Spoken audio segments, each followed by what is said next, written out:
Good morning again. My name is Teresa Sharoni. I'm the Director of Operations for HIA-LI. It's my pleasure to welcome you here to the Workforce Development Conference on behalf of our President, Terry Maselli, and our entire Board of Directors. We'd like to give a special thank you to St. Joseph's College. They have a table right here. I can't tell you, they've been wonderful to deal with and work with. We can't thank them enough for having us here today. You're going to hear a little bit more about them in just a few moments. Lucia Curley has really just done so much to help us coordinate this, and we thank them. Tell you a little bit about the HIA-LI's Workforce Development Initiative. Our goal is to help attract and retain the future generations and employees, keeping youth here on Long Island, as well as growing your organizations. Some of the ways that we do that is through a conference such as this. We also have conducted intergenerational workplace surveys, salary surveys. We have a talent transition program for job seekers. A little bit more about our initiative, as well as some innovative concepts and ideas from our speakers throughout the day. Let me just take a moment to walk you through the day and tell you a little bit about it. You should have been handed a schedule when you came in today. If not, we do have some more in the back for you. Right after this program at 10:30, we have our first round of breakout seminars. We have another group then again at 2:30 in the afternoon. Some of the topics include communication, mixing and managing the generations, healthcare reform, manufacturing skills needed. So a lot of great topics for you to get involved with. They are all complimentary, so I would encourage you to stop by and check some of those out. As well, I would like to thank our sponsors of today's event. Thank you to Littler Mendelson PC, People's Alliance Federal Credit Union, Stony Brook University, Superior Washer and Gasket Corp, TD Bank, VAI, Verizon East Coast. Let's give them all a round of applause.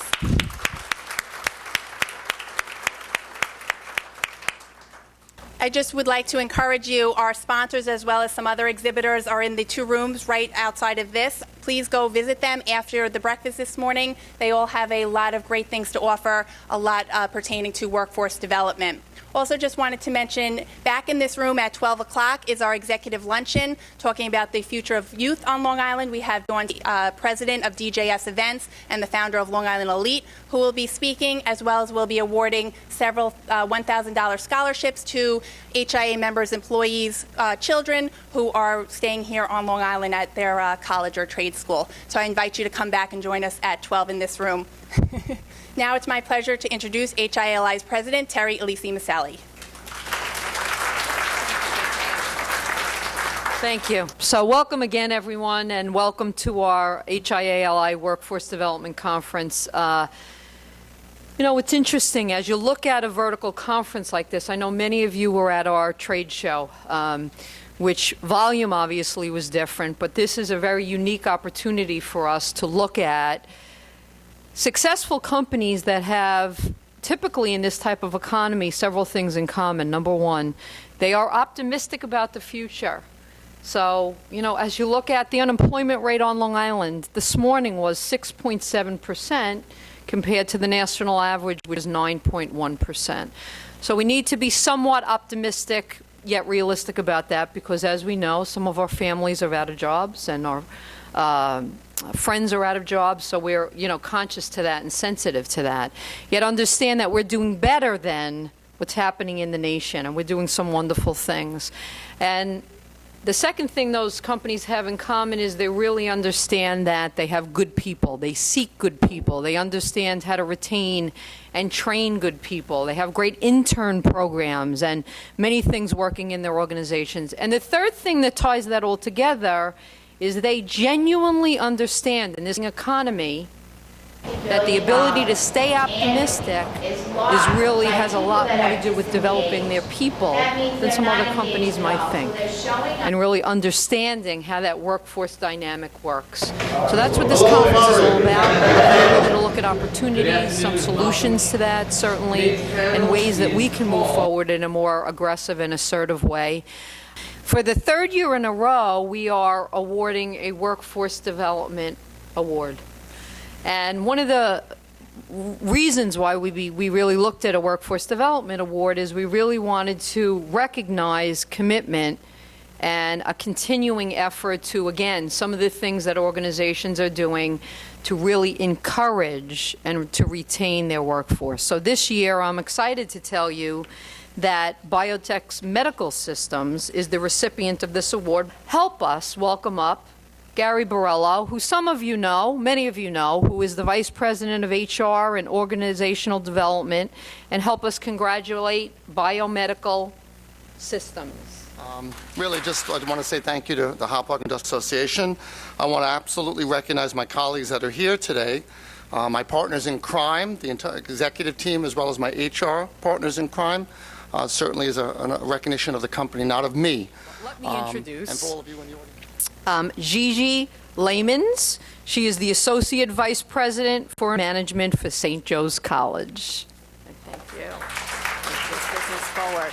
Our speaker is David Friedfeld, CEO of Clear Vision Optical, which is headquartered right here on Long Island. Today he'll speak to us about creating a corporate culture that wins from a CEO's perspective. It's my honor to ask that you please welcome David Friedfeld. That most people in this audience, most people in the country, have worked at a place where the culture wasn't what they expected, or it wasn't a place for them to be comfortable. And it wasn't because of them, it was because of the individual place. Now, I thought it would be important to say, why culture matters. And in a couple of minutes, we're going to talk about culture, and then we'll do some examples of it. So what I have down here, these are the benefits to the CEO and to the entire organization when you look at a winning culture. You're developing your staff. We heard about that already from Gary and Gigi. And your staff, you're developing a system where referrals are coming to your organization all the time. Now, I love to look at people, I love to meet people where I'd say to myself, I'd love to have this person on the organization. But it's equally as exciting for me when I meet people that come to Clear Vision, or I meet at a conference like this, and they say something like, wow, I'd love to work at your place. I also would tell you that building the right culture increases the innovation in the organization, performance and service. HR and OD. I like to look at engagement as the person wanting to come to work, wanting to be there, wanting to be happy, and then alignment is that they march to the same tune, same drummer as everyone else in the organization. And I think it's, when we think about great alignment and great engagement, the picture can be something along the lines of the Olympic sculling team, Think about that. If those 8 guys plus the first fellow up there, the coxswain, if they're not doing everything perfectly, if they're not perfectly engaged in what they're doing, if they're not perfectly aligned in what they're doing, that just slight misalignment or slight disengagement can mean an Olympic gold medal. That's how much they have to do everything in sync. So a great winning culture is going to have an aligned staff and an engaged staff. And I also think that one of the things that slows down organizations is if you don't have a good culture, because you're dealing with too many problems in the organization. So I write down here, the speed and efficiency, energy and passion multiplies if you have a winning culture. Your staff turnover, for example, just as a point, will go down. I have some friends. I would say that culture is the glue that holds an organization together. I'm going to use an example that we'd all be comfortable with, our families. So it amazes me, it shouldn't amaze me, and I'm not making a comment on anybody's family in the room, but it always amazes me when I meet people that say, I don't speak to my father, or I don't speak to my father and mother, or I didn't know you had a brother. Yeah, well, what happened? Well, he moved out 20 years ago, he lives in Texas, and I haven't seen him since. That is the opposite of the glue that holds a company together. So I look at culture as something that's in your family, in your organizations, in your religious places of worship. It's something that's very, very obvious, and if you have a good culture, if you have a winning culture, it's the glue that holds people together, and it also gets you through a lot of problems together. So that's why culture matters. I also think having a winning culture gives you a competitive advantage. The thing I wrote down here is that it motivates people to do the right thing, and they know why they're doing it. What is culture? And I think that, again, can be defined in a lot of different ways. So if you go to Google, and by the way, I would tell you, if you ever need to make a speech, you can just go to Google. Not that this speech is on Google, but you can learn a lot of good phrases and you can figure it out. The first one actually happens to be mine, though. I mean, not that I own it, but rather I think about it. It is your organizational DNA. And the way I look at DNA, we all remember that from 10th grade biology. There's your genotype, it's what's on the inside, the genes, and then your phenotype, what it looks like on the outside. Your organizational DNA, that's your culture. So who you really are and what you look like to other people, that's your culture. Your behavior, your attitude, your action, your values, and your relationships, that's the culture. Now, I'm sure there's some very fancy ways to describe it, but I love that. It's what you look like, and it's who you are, and that's your culture. And oftentimes in family businesses like ours, and in many family businesses here, that culture comes from the owner. Not all of the culture, by the way. Not all of the culture, but a lot of the culture. And I would say, in my life, there's been a couple of, key influencers. Some have been educators, coaches and teachers along the years way. Some have been my own study. Some have been my mom and dad. And some of it's come from other businesses. But it's part of that organizational DNA. The culture is very strong. The way people are mentored, recognized, and rewarded. It consistently blows me away when people say this to me. Consistently blows me away. I've never talked to the company president before. And I'm thinking to myself that, people should be able to speak to the president. The president's not special, When I hear things, and I hear this, again, from the staff that's around the country, gee, we never heard from the president of this other company I work for.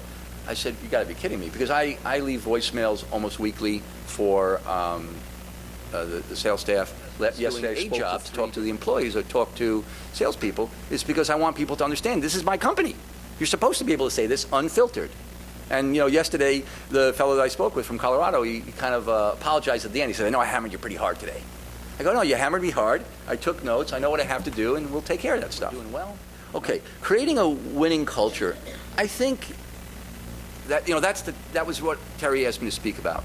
I think that takes so much work. So much work. Because remember, the culture is either going to happen with you purposely, or without you. So in the case of, requires doing many things correctly, purposely, and consistently throughout the organization. I think this is one of the toughest things for a lot of people to understand in the organization. Because as Ellen and I were talking for a minute before, she mentioned to me that there's always a selfish aspect to an employee in the organization. I would agree with that. And there's also obviously a selfish aspect for the CEO and owner, and then all the managers. And one of the things that I challenge everybody all the time in our organization is to remember they have to be consistent about what we're doing in our company, all right? So always be a student. You're going to learn a lot. I would say higher attitude and cultural fit. The biggest challenges I've had, and I know we all have had this, is when we have to ask somebody to leave the company, and many times it's not the performance. It's not actually what they're doing. It's how they're doing it or who they're impacting, and that is so critical. So at Clear Vision Optical, we have a very, very, it's very, very important to us that people have what I call attitude, culture, and chemistry. You have to like the people you're working with, the chemistry. You have to have the right attitude, positive, so forth and so on, upbeat, and then culturally aligned. You have to understand what's right here and what's not right here. And oftentimes, we see some fantastic people in the interview process. We don't hire them. So I'll give you an example, just again, not important. Remember, your staff is watching everything you do. It's a very high standard for the executives. It's a very high standard for the CEO. But if you do things wrong, they see that. The things are understood. Effective communication is a two-way street. This, I think, is important as well in building, in building a culture, because the culture can't just, you can't just spit out to people. You have to always be open for feedback. And the example I just gave from one of my employees. You always have to be open for feedback. You always have to be listening, again, from the CEO's perspective, from the manager's perspective, even when you're wrong. I think the biggest takeaway that I had last night, and again, a secret, for those of you who, I'm not one of them, but those of you who like to manipulate your employees. So the biggest takeaway I got from the conversation last night with Tom Gillespie was, he said, I just want to thank you for something. I said, what's that? He said, you admitted a couple of mistakes. Now, I'm telling you honestly, when you're caught with a mistake, why would you hide it? But there are a lot of cultures that would hide the mistakes. I said, Tom, we blew it. We blew it. He goes, good. Just wanted to know. Just wanted to know you blew it. And I said, Tom, you can tell everyone else in the organization we blew it. And what are we going to do about it next year? We're going to change it. All right? So communication, two-way street, got to be open for feedback, got to be able to have a dialogue. One of the big lessons. Create balance and pace. For most CEOs, especially people that started a business, this is probably the hardest one because we're always running at 100% speed, and we may not be paying attention. And I know I've spoken to a number of you in the audience here too about having a family-friendly environment. Family-friendly right now is harder to do because each of us has less money. And I always tell people, the person that was in our office the other day has a 40-hour week, right? Think about this, a 35-hour week, and they pay their employees for 40 because they pay for the lunch hour. Now, I haven't heard that in a long time for, I'm talking not, for the non-exempt employees, for the hourly people, they pay them for their lunch.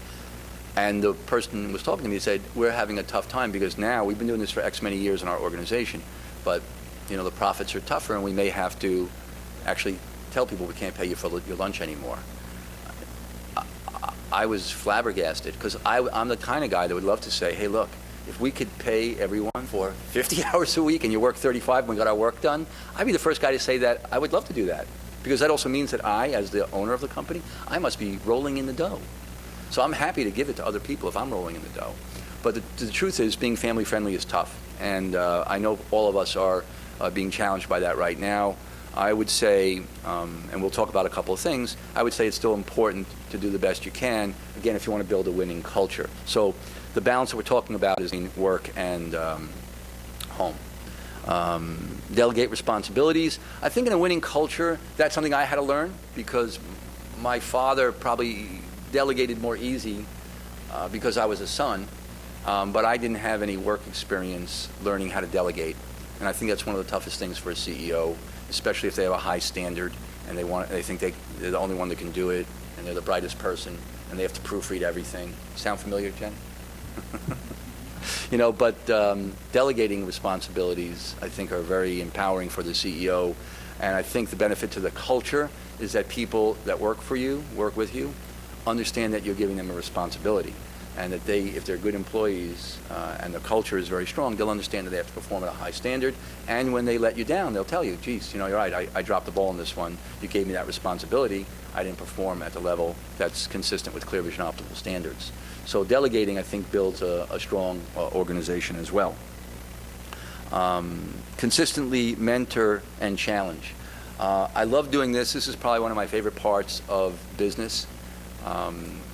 Challenging, again, is a hard part because you're going to give somebody an opportunity to fail. So it's always a little bit scary. But if you do it at the right pace, you're not going to give them too many big projects. But mentoring people is what I love doing.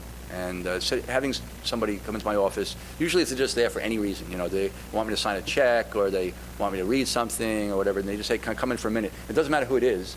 I always ask them to sit down for 5 or 10 minutes, kind of find out what's going on in their life, ask them a couple of quick questions, and then start mentoring. And it's amazing what impact that makes, again, from the CEO to the culture, because that person's going to go out and tell everyone in the organization, President actually spent time with me. I'm 28 years old. I'm a clerk in accounting, and I've only worked here for 3 weeks. But I'm consistently mentoring people in the organization. That's, again, how you build the culture, because you're being consistent. Next slide. Okay. Value and appreciate others. That's why I started to write it. Okay. Celebrating successes. Again, I would tell you that this is probably one of my tougher parts, really big on celebrating success. I think that comes from my dad. So I had to learn how to do this. And we do celebrate successes a lot in the organization. That's something I have delegated to other people. And I'm glad I've done it because those people do a great job. And for those of you that know us, a lot of times you come to the company and you go, you're having another party? You're having another this? You're having another? But that's because we do celebrate the successes a lot. Debrief frequently. This, again, I would say is something that a lot of us can do more of. I'm speaking from personal experience, but I know that a lot of people don't have the time to do this. When things go wrong, I would encourage you to take it apart pretty quickly. And believe me, almost everything goes wrong on a daily basis if you're paying attention from the CEO's perspective. You know, things are going to go wrong. Take it apart. How did this happen? Not whose fault is it. That's not it. What I always say, it's always about the process. We'll figure out the process. It's not about the people. Because if the process is right, people can do a good job. If the process is wrong, people cannot do a good job. Now, if the processes are perfect, then everyone should be able to perform. But generally speaking, it's not about the people. It's about the process. So if you debrief frequently, you'll also create a culture of constant innovation. Because you're always going to say, how did this go wrong? I thought everything was fine. I thought we were able to order paper on a regular basis and have invoices here, and it's our busiest day of the month. We don't have invoices. What happened? And it's because of a system, not because of a person. That's what's critical. So we debrief frequently and try to understand how things happen wrong. And the last point, which would mean for the 12th month, if we do something every month, you know, create a positive work environment. I think that is very important. In my organization, I'm the kind of guy that is I'm not a good actor. It's not what I do. I'm kind of, you know, I wear it on my sleeve. So if I'm not feeling good, people can see it. They're able to come in and say what's on your mind. But the goal, of course, if you want to be in a winning culture, is to create a positive work environment. And that's a responsibility for the CEO and the senior executives. Use Facebook. So when people come to our internship program, they actually go to class. They are taught how to make a resume, how to interview, what LinkedIn is, how to use Facebook, what not to put on Facebook, so forth and so on. I teach a course every semester for books, so we read a book together, and it's a class, you know, something like we're doing now, kind of a little discussion. And they get a chance to meet every one of the executives in the company, and that executive tells their story and how they came there. So it's a very, very, very official internship program. And in fact, WWFD, what would Fred do? That's my dad, Fred. So, yeah, I guess there's other ways you can look at it, right? Yeah, WWFD. What would Fred do? We try to create an organization that has people think like owners. And that's one of the biggest challenges for CEOs. You know, how do we get everyone to think like us so that when they see something wrong or they want to innovate, that they're able to do it? Because CEOs do it because they own the place or they're the president. They're the guy in charge. But we've created this, and we track it, and we talk about it. A good thing that we do, and a good thing for Long Island, of course. Employee education, we believe in that. We track it. That's something that I always say to people we're not doing enough of. Our goal is to have 100 hours a year per employee, which would, if you think about it, it's 2 hours a week. We have education on the company, on your career, all right, your career in the company, your job, and such things as yoga, financial management, you know, bullying in schools. We bring in speakers, you know, elder care, stuff like that. So it's not only about something that will benefit me personally, but I do believe an educated employee group is important. And last but not least, you know, internal surveys and focus groups. This is how we got into that book, you know, Gladys, because we do a lot of surveys for our customers, a lot of surveys to our employees, a lot of focus groups. We take that information because everyone tells us really what's right and what needs to be improved, all right? And then we work on what needs to be improved. So it's a constant way that we grow the organization. And we take it very, very seriously, very seriously. I think that's the last slide, if I'm not mistaken. Yeah.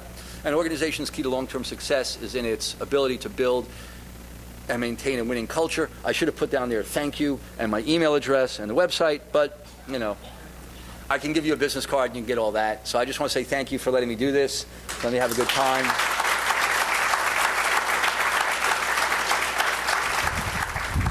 Well, good afternoon again, everyone. Welcome. My name is Teresa Sharoni. I'm the Director of Operations for HIA-LI. On behalf of our President, Terry Lisi Maselli, and our entire Board of Directors, it's my pleasure to welcome you to HIA-LI's Workforce Development Conference and Scholarship Luncheon. We have a lot of great young future leaders here with us, and we're going to get to see them in just a few more minutes. HIA-LI's food drive, our annual summer food drive, is underway. Once again, partnered with Long Island Cares to raise over 500,000 pounds of food to help feed the hungry throughout Long Island. So we thank all of you that have made donations and encourage you to cash donations or to take a barrel within your company. Robert Cothy and Denise Davis, I think our food drive sub-chairs are here with us. So them and their committee are working hard. So we thank you all for participating, encourage you to get involved if you've not yet done so. So now for our program today. Our scholarship awards. We'd like to first begin by thanking some companies that have really gone above and beyond and donated either $500 or more towards this very worthwhile program. So if you're here, when I say your company name, if you can please stand so we can recognize you. Clear Vision Optical, Estee Lauder, FedEx, People's Alliance Federal Credit Union, Stony Brook University, VAI, Sartorius North America, and Pasilico. I'm going to ask you all to please stand. We thank you for your generous support. Today's program is about recognizing our outstanding young people. They'll be receiving HIA-LI scholarships. So congratulations again to all of you. We're hopeful that you will stay on Long Island and really help us forge forward and do some great things. So yes. So we are very lucky, our keynote speaker today, and I'm going to, excuse me, Dawn, I'll read this because you have such great accolades, I can't remember all of them, seriously, has been called Long Island's Champion of the Year by Long Island Business News. She's launched DJS events in 2006 with the goal to create a boutique firm that's committed to providing personalized service for each client. Some of her clients include Bethpage Federal Credit Union, Farmingdale State Foundation, Manhattan Motor Cars Hamptons, and the Long Island chapter of the United States Green Building Council. In 2002, she founded Long Island Elite, which is a nonprofit business networking organization for successful executives under the age of 40. They run an annual signature event, which is a lot of fun, the LIE Masquerade Ball, which you just had recently, yes? You just had, good. They have donated, I don't know if this is current, so it might be, you might want to update it for us, but has donated in excess of $350,000 to more than 70 Long Island charities. So she does some great work. Most recently, she was featured on the cover of Networking magazine. In 2002, she was the Real Estate Rookie of the Year. Again, in 2004, one of their 40 under 40, top 40 under 40 on Long Island. Her latest project is LIE Believe Symposium, which we'll hear a little bit about, an event that inspires and empowers local youth to believe in their value and success. Her motto or her mantra is believe in your community, believe in your future, believe in yourself. So help us welcome up Dawn Strain. Good afternoon, ladies and gentlemen. Thank you all for coming. Congratulations to all the scholarship winners. I think it's a wonderful accomplishment and you all deserve. And thank you to all my friends who have come here to support me today. It's truly appreciated. What it takes to survive in this economy. Well, if we look at the economy, I think we're all going to want to slit our wrists because, as we know, it's not the greatest thing at this point. So it's really not what we want to focus on today about just the economy and surviving in that. It's actually surviving here on Long Island and becoming that incredible person that you want to be here. So we're going to focus on the positive. I think that's really important. We focus so much on the negative and the glass half empty and the fact that, you know, we're going to change and we're going to end up in this wonderful place but with no workforce and, you know, a poverty level here and very successful here and nothing in between. And I know that's something, there's a lot of people in this room that I do know, and I know that's something that people really do want to change, and I know we can change that. So let's be honest. Living on Long Island is not cheap. It's not. We could sit here and sugarcoat that all we like. We've been talking about affordable housing for years, for young professionals. Still hasn't happened. We've been talking about doing all the support. A lot of people, politicians, people involved, really haven't said very much. So they've promised a lot. There was very, very little delivery. But why is that? So let's put a little perspective on the positive of why that is. Most time when you go to a really nice hotel, you know, there's really nice amenities. So it's a little more expensive than your typical hotel. Well, you're getting a better treatment, you're getting better things. Well, why is Long Island more expensive? We have all the amenities that you could ever ask for. We have beautiful beaches. We're 20 minutes from, well, I'm 20 minutes, but half an hour, 45 minutes from the amazing New York City. And that's the culture of the world where you can accomplish anything, see a play, have a beautiful dinner, and we get to drive home and be in suburbia and still enjoy the best of both worlds. We have phenomenal school districts. We have fantastic colleges that really create some of the most incredible people that have affected not only Long Island, but all across America. And I think that's extremely important as well. We have our vineyards. I mean, the North Fork has turned into, I was blessed to grow up out there, one of the most beautiful places to go and enjoy your weekend, and it's not the hustle and bustle of the Hamptons. And then you have the mountains if you're a skier, which I'm not, but I have plenty of friends. My friend Evan, who is up there all the time. So what don't we have within a 2-hour drive anywhere? You really can't say that about any place else. So we have amenities. Yes, so that brings us value here on Long Island to have something that other places don't have. So is it more expensive? Yes, but we have more here than any other place. And that's really important to kind of put in your head once in a while when people say all these complaints and make all these comments. Well, okay, well, why is that? Well, we get to enjoy all these wonderful things. And that's why I think that we're losing a little bit of perspective of what's here and what we have to be able to, you know, it costs us a little more money. And I think we can change the perspective on that. Everything of value has a cost, both professionally and personally. So we need to accept that and set our goals to get there. That's really important. Finally, when you come to an acceptance about something, then you can change it. If we still sit in this for a really long time and keep complaining and keep telling people, oh, we're never going to survive, we're never going to do this, Long Island's a bad place to live, we're going to live in that forever. We've pretty much manifested it at this point. But what does it really take to get to that place? It does take success. It does take tremendous amount of effort. It takes a lot of work to be able to get there. And success is a little different for everyone. I was talking to a few people recently, and we were talking about what does success mean? Well, it means something different to everyone. Success for me, honestly, for a long time, I antiquated it with money. Doesn't necessarily make you successful. Other people, fame, fortune, there's other things that other people look at success for. But what is success really? Most importantly, it's what's successful for you and what makes you feel good when you are successful. To me, that's extremely important. But for me, for a long time, I really did look at success attached to money. And then the more I got to be in this business world for a long time, and the more I was out there, and the more I started to see my friends who were really successful, they were really, really unhappy. They'd worked so hard to be that successful person that they gave up so much of their life. And what do you have in the end? So for me now, success is balance. Success is being able to be here to you and share a story, because maybe that will inspire a young person or anyone in this room to make a change and doing something different. So we have to get an idea for yourself. What does this success mean? And then how are you going to achieve that? It's about setting your goals and accomplishing them. It doesn't happen overnight, for sure.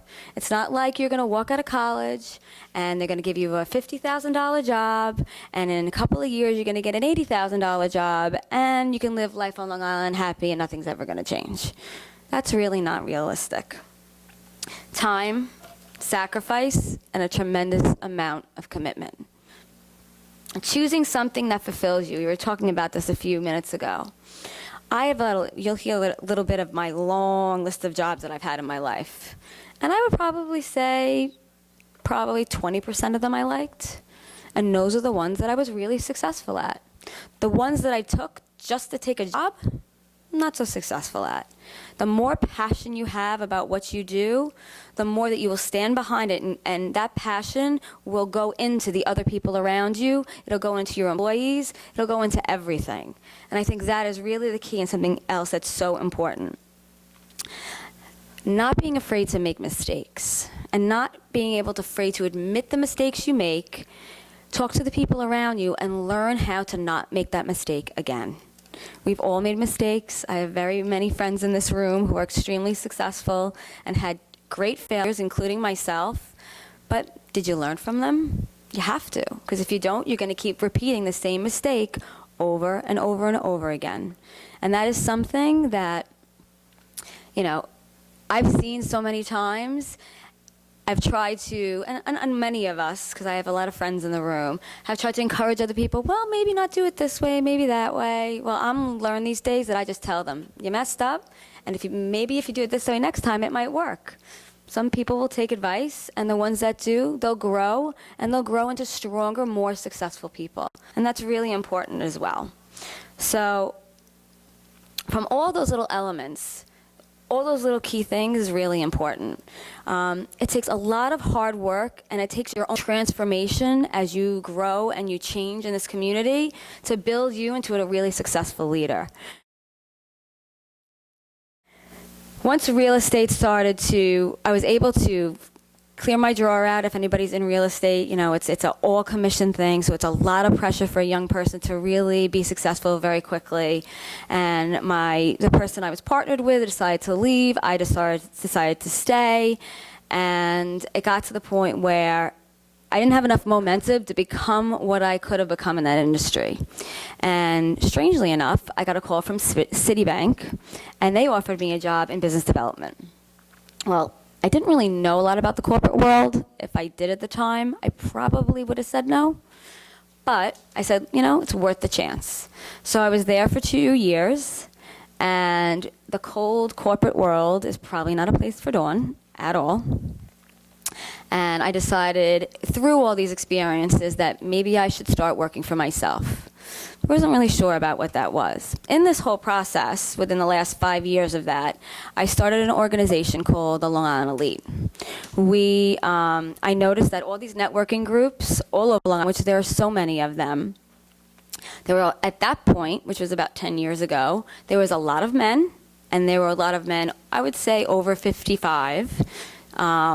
No insult to anyone in the room by any means, but there was very few women, and there was very, very few young people. And I'm saying to myself, okay, I just got a mentor to teach me how to network and how to build relationships and what that's all about. Who's teaching everybody else? Who's supporting them? So I made a phone call to a few good friends, and I said, here's my idea, what do you think? And some of them are here today. And we made some phone calls to their friends, and we had a meeting. We had 80 people at our first meeting. We picked 30 people out of 80 because we're industry exclusive, 3 to 5 people per industry because we didn't want to be oversaturated, to not bring value to people. And next year will be our 10-year anniversary, which we're very proud of. And as you had stated before, we have given over $350,000 away. We'll be giving another $20,000 away this year from our amazing masquerade ball. To over 70 charities on Long Island. And we have also done millions of dollars of business together, and we built some of the most incredible friendships that I can say that most of us ever have. And it's something that's extremely special, and we're extremely proud of it. So now my career is my own company, which is a whole new ball game.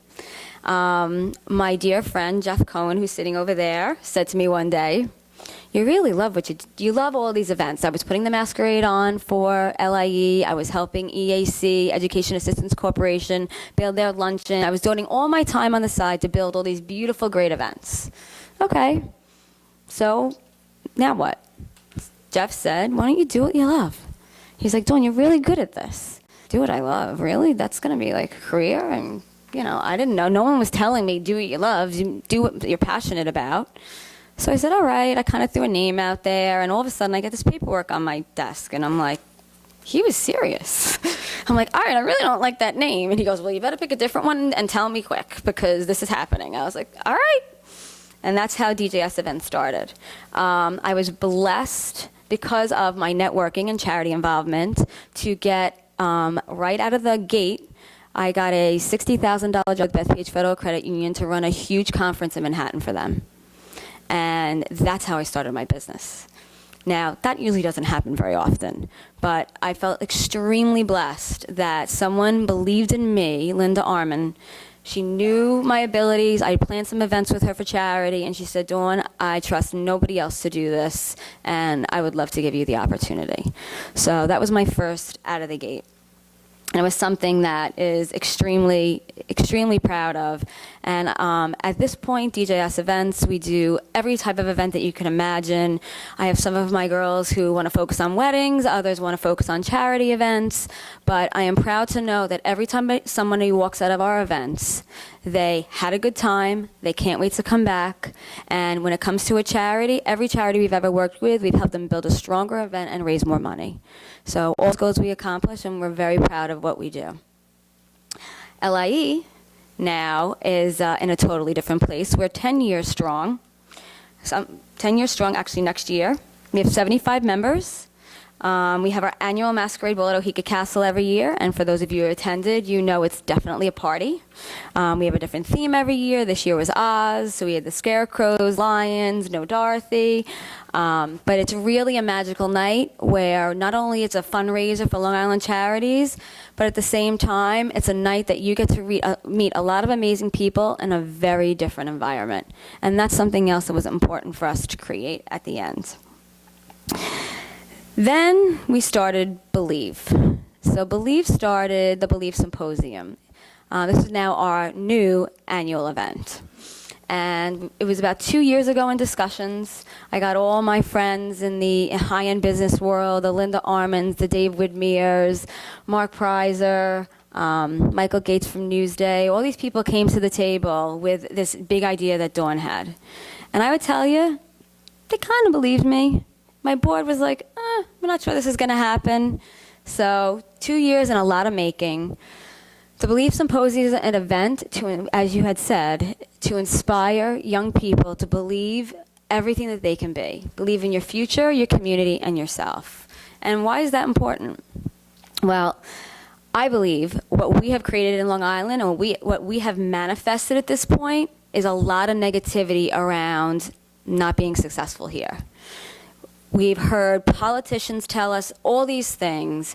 We've had everybody keep saying, I mean, I've been brainwashed since I was a kid. You're never going to survive here. You're never going to be successful here. You're never going to be, okay, so I guess I'm never going to be all those things, so why am I going to even bother trying? So we've manifested at this point that this is not a place that anybody that's under the age of 25 or getting out of college could ever build a life here. My opinion, we've created this. And someone has to make that change. Because if we don't start letting our future believe differently, it's not going to change. And we're going to end up with the low of the low and the high of the high, no more middle class. And that drives this amazing place that we live. So what are we going to do about it? This is one of my 2 a.m. brainstorms. So kicking and screaming and going along with it, the board came along and we all said, okay, let's build this. And I can say that it was one of the most incredible experiences of my life. We had 350 to 400 kids on Long Island with the help of Long Island Works, who we partnered with, and Lisa is here. And I'm surprised she's not crying and jumping up and down and talking about how much this event meant to her and to so many people. We had so many people donate the food and come to the table. And the day was built like this. In the morning, we had a keynote speaker, someone who has had a disease, who was a football player, and what he did to overcome. And then all the kids broke out into breakout rooms. And each room had 2 to 4 speakers. And the speakers were there to talk about their story. This was not a speech. This is not to tell everybody what they should be doing and what they should be learning and if you should be going to college or not going to college. This is just them telling their story of this is what I did and this is what it took and this was my failures here on Long Island to get to what I've become. Then they came back, and we had another phenomenal speaker. His name was Roham Murphy, he's been in Newsday, I think, about 3 or 4 times now. He is a paraplegic wrestler who's won many championships, and he goes all over the country now and speaks about, not having legs and what he's accomplished. And it was interesting. One of the students in the audience asked him that if you had a choice, and a little emotional for everybody, would you want to go back and live with your legs? And his answer was no. He said, I would never be this man and I would never be this powerful if I was He's like, and I'm very proud to be the man that I am today. And so, putting out there your goals, communicating with the people around you, that can really, really bring so much to the table. So remember, believe in your future, your community, and yourself. So here's some of my little closing notes, because, by the way, she told me she wanted me to talk for 20 to 40 minutes, and I was like, I'm like, everybody's going to be walking out of the room if I start talking that long. Mistakes. As I said before, be okay to make mistakes. Learn from them and learn from your friends' mistakes. Network and build relationships. I would not be where I am today without the people around me, the support that I've gotten from the business community of the relationships I've built, and also my friends and my family. Remember this too. I find this really important. No one can make your career, but you. No one can make your career but you. All they can do is open a door. It's what you do when you're through that door that makes you. So never let anybody make you feel that they made you. You make you. And surround yourself personally with really amazing people that are successful or are becoming successful, have the same mindset of you, and having a person privately in your life that is loving and supporting, I tell you, will take you to huge, huge heights, which it has for me. Take time for yourself. Downtime is so important. We all get so burnt out, especially now. Everybody's working twice as hard for half the money. Take a time, whether it's a day, put the BlackBerry away, shut the computer off. Trust me, it's the hardest thing for me to do in the world. But it's so important, because if you don't recharge, you have no energy to do anything else that you want to do. Life is really, really scary. And you have to take a lot of risks to be successful. So this is my last little line of, I've said this a few times in some of the speeches that I've said, but I think it's really something that you can walk away with. When you're standing on the edge of everything you have ever known, and you know you're about to step into the darkness, one of two things can happen. You will find a safe place to land, or you will learn how to fly. Believe you will fly, and I hope you all do. Thank you.